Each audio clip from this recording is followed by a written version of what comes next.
Chong Vue. I'm the VP for this year. This year I was in charge of organizing the retreat. So before I got together and we organized pretty much all the events and what we're going to eat and all that. And then this year what I added to the CAB was a Secret Santa social. In the previous years they've had like white elephant events, but it wasn't as big as what I planned this past December. Because we had about 40 plus participants in the Secret Santa. And then also this year, my new idea for this year was also the Olympiad, which is happening this Saturday. It's just a way of just having everyone out there and just, instead of just schoolwork, it's like a de-stressor pretty much. And then on top of that, I'm also in charge of internal affairs. So I work closely with the CAB members, make sure they're keeping up with their grades and pretty much their personal life. And then he checks up on me pretty much.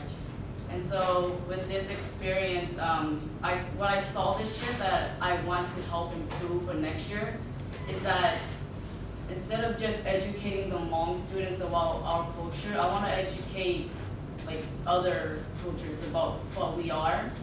Because I saw that at the HSU, the Higher Education Conference, and a lot of the fundraisers that we have throughout the year, it's just Hmong people. I think for the banquet, I only saw one.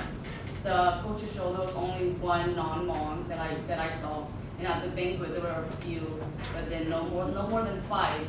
And this is something I want to change. So my platform for next year will be it's building a good network, and by building one, I'm hoping to get our name, the Hmong, out there to the community, not just to Davis, but to the Davis community, not just to the Davis campus, but to the city as a whole.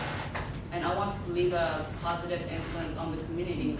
And how I want to go about this is that there's a lot of volunteering throughout Davis, and then there's also like you sign up for it and they send you emails whenever they need volunteers. So I really want to push the members to help go out on every Saturday. They help gardening stuff. They help clean up the park. There's festivities that goes on at the Central Park pretty much. So I want to push more of the HSU members to go to these voluntary events and just wear our HSU t-shirts, and that way you promote our club to them also. So that's how I want to promote it to the Davis city. And I also want to promote or network with the other orgs like Kevin and Jennifer said, or Jim. And with this, it's pretty much just collaborating with the cultural clubs here on campus by taking part in their cultural shows too, and not just hosting our own. Instead of hosting like 2 or 3 culture shows just focused on the Hmong people, we can take part in their culture show and have them take part in ours too. It's not, because we want to showcase the Hmong people, but instead of just showcasing it to the Hmong people, you want to showcase it elsewhere too, to pretty much just promote who we are. And so I look forward to, and I'm going to strive really hard to build better communications and relations with SAFE and HIH, and there's Vietnamese and Taiwanese, and not just the Asian community, but then reach out to like the Latino ones too, or pretty much all just the cultural communities we have on campus. And I know it's going to be hard. Because it's going to be hard to establish that good foundation with them and relationship with them.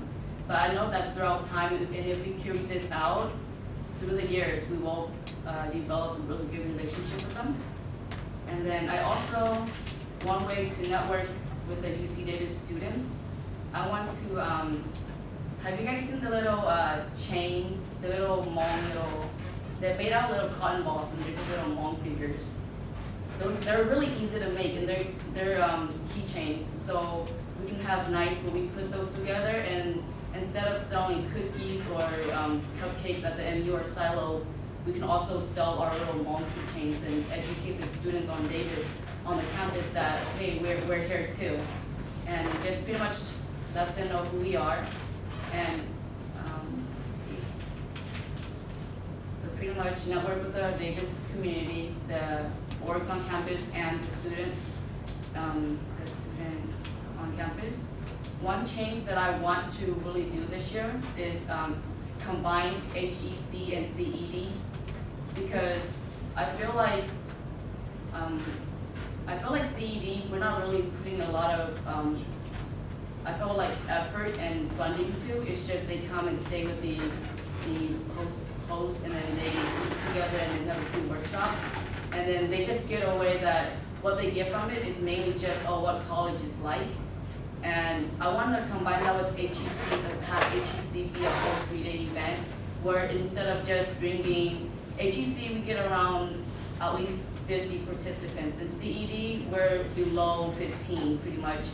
What I want to do in this, combining them two, is having at least 30 to 40 participants, and possibly even asking Davis to see if they have extra dorming or how they can help us with this, because it's for a good cause.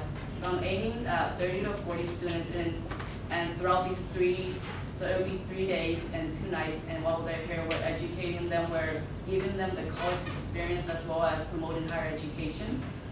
And to do this, to get the students here, I'm hoping to provide rides throughout Cali.